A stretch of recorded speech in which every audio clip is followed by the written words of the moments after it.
ये देखिए, अंदर से एकदम खस्ता है, कोई अंदर से गीला नहीं है ये, है ना। और खस्ता भी बहुत बने हैं। ठेकुआ के लिए यहाँ पे मैंने 300 ग्राम आटा ले लिया है। इसमें मैं 50 ग्राम के करीब सूजी डालूंगी। मैंने सूखा नारियल कद्दूकस कर लिया है, इसको मैं डालूंगी कम से कम 20 ग्राम करीब। मोहन के लिए मैंने देसी घी यूज़ किया है।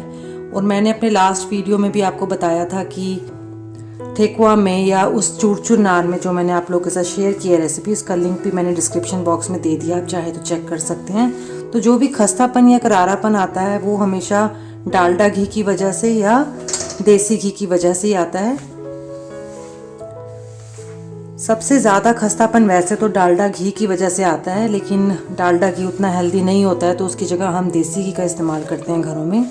ये रेसिपी मैंने 97 में सीखी थी।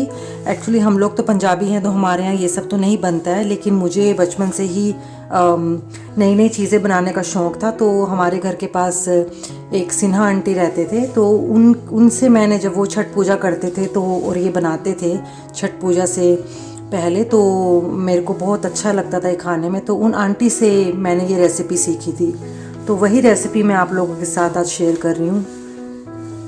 तो आपका जो मोहन है वो इतना होना चाहिए कि आप इसको अगर मुट्ठी में लें तो ये मुट्ठी की शेप ले सके, तो ये एकदम परफेक्ट मोहन हो गया है। वैसे तो बहुत से लोग इसमें गुड़ का सिरप या चीनी का सिरप बना करके इसको गूंथते हैं, लेकिन जो मैंने सीखा था उसमें क्या था कि ये जो चीनी है बिना पिसी हुई, इसको हम मिला लेते हैं।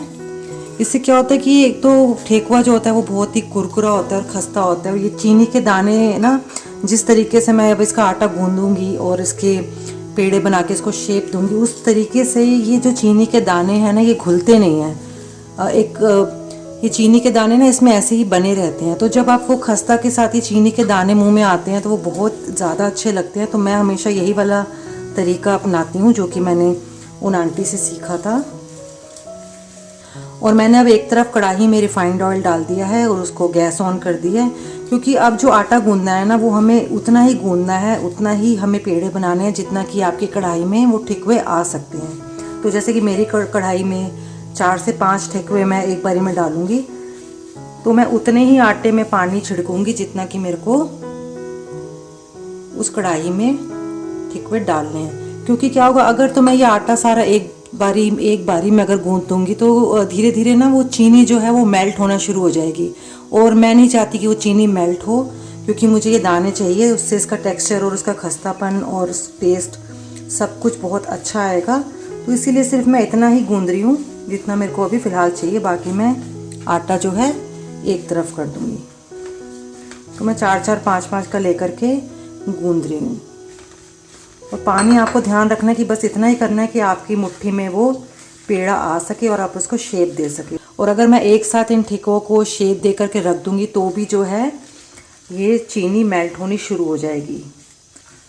तो इसलिए थोड़ा सा ये पेशेंटली करना पड़ता है, लेकिन ये बहुत बहुत अच्छा बनता है जब ये खस्ता और आपकी कुरकुरी ठेकुआ बन करके आएंगी कढ़ाई से।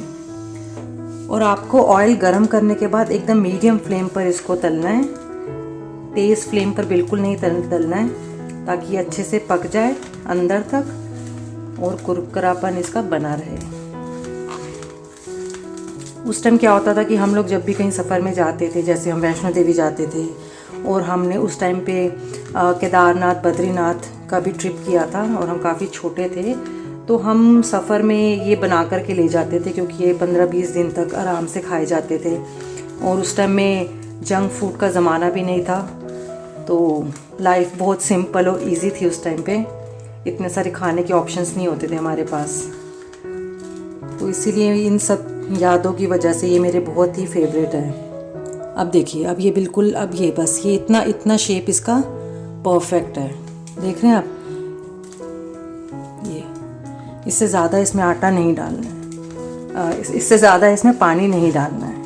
अभी मेरे पास इसका सांचा नहीं है, तो मैं इसको, मेरे पास कद्दूकस है, उसके अंदर इसको मैं प्रेस करके शेप दे दूंगी, या जो हम जिससे कड़छी, जो जिसको हम पोनी बोलते हैं पंजाबी में, उसकी जो होल्स होते हैं उसके ऊपर रख करके भी हम इसको ऐसे दबा करके शेप दे सकते हैं। ज़रूरी नहीं है कि आपके पास वो सांचा इसका हो ही, कि जब भी आप इसको इन ठेकुआ को बनाएं तो इसको ना ऐसे छोटा सा करके इसको जो बीच में से प्रेस करें, ठीक है, ताकि बीच में से ये थोड़ा पतला ही रहे, नहीं तो अंदर से ये पकेगा नहीं उतने अच्छे से, ठीक है। तो ये मैंने बीच में से पकड़ के प्रेस किया, ना कि साइड से। ये बीच का हिस्सा प्रेस किया और ऐसे फैल गया ऐसे। साइड्स थोड़ी सी मोटी होगी चलेगा, लेकिन जो आपका बीच का हिस्सा है ना वो थोड़ा सा पतला होना चाहिए, नहीं तो बीच में से कच्चा रहने के चांसेस रहेंगे अगर आपको इसको बनाने की प्रैक्टिस नहीं है तो। इसको बिल्कुल धीरे से निकाल लेंगे। ये जो साइड से टूट रहा है ना, ये बिल्कुल परफेक्ट है, ये ऐसा होना ही चाहिए। मुझे लगता है ठेकुआ का, मुझे इसके पीछे की स्टोरी नहीं पता, मैं उन आंटी से उस टाइम पे पूछा नहीं कि ठेकुआ को ठेकुआ क्यों बोलते हैं। मुझे ऐसा लगता है कि शायद इसको हम ऐसे बना करके इसको ऐसे प्रेस कर देते हैं, इस वजह से शायद इसका नाम ये पड़ा है। तो अगर आप में से जो भी कोई वीडियो देख रहा है उसको इसका रीज़न पता है तो प्लीज़ कमेंट सेक्शन में हमारे साथ भी शेयर करें कि ये इसका नाम ठेकुआ क्यों है और इसका मतलब क्या है। बजाय गूगल करने के मैं आप लोगों से सुनना पसंद करूँगी।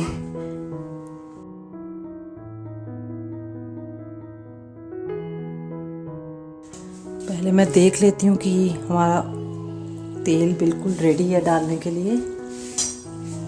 तो अब मैं ये एक एक करके डालूँगी।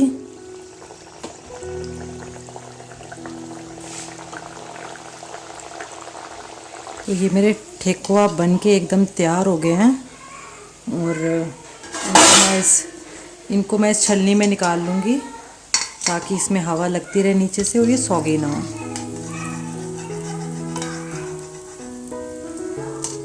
तो ये देखिए, ये कुछ ऐसे बन के आए हैं। लोगों को एक सजेशन और दे देती हूँ कि अगर आप किचन में नए नए हैं और आपको प्रैक्टिस नहीं है किचन में अभी बहुत ज़्यादा काम करने की, तो आप बजाय कद्दूकस के आप कोई भी पोनी या इस तरह की कोई भी चीज़ लेकर के इसको प्रेस करके भी आप ठेकुआ बना सकते हैं। बिना डिज़ाइन के भी कोई प्रॉब्लम नहीं है बनने में, क्योंकि देखो हम तो हैं भाई खतरों के खिलाड़ी। मेरे को तो चोट किचन में 10 बारी लगती है तो मुझे तो इतना फ़र्क पड़ता नहीं है। तो मैं नहीं चाहती कि ये आप को ये ऐसी चोट लगे, क्योंकि जल्दबाजी में मैंने जब ठेकुआ को प्रेस कर रही थी कद्दूकस में तो मेरा एकदम से हाथ फिसल गया, तो जहाँ पे शार्प साइड थी वो इसमें लग गया। तो अब मैं सीधे हाथ की जगह अब उल्टे हाथ से काम कर रही हूँ। तो प्लीज़ अगर आपको लगे कि आप नहीं कर पा रहे हैं तो आप किसी भी चीज़ से प्रेस करके ठेकुआ बना सकते हैं। आपके टेस्ट में, टेक्सचर में बिल्कुल भी कोई भी फ़र्क नहीं आएगा। तो आप प्लीज़ संभल के काम करें किचन में। तो अगर आप लोगों को ये वीडियो अच्छा लगा हो तो प्लीज़ लाइक, कमेंट और सब्सक्राइब ज़रूर कीजिएगा। Thank you so much.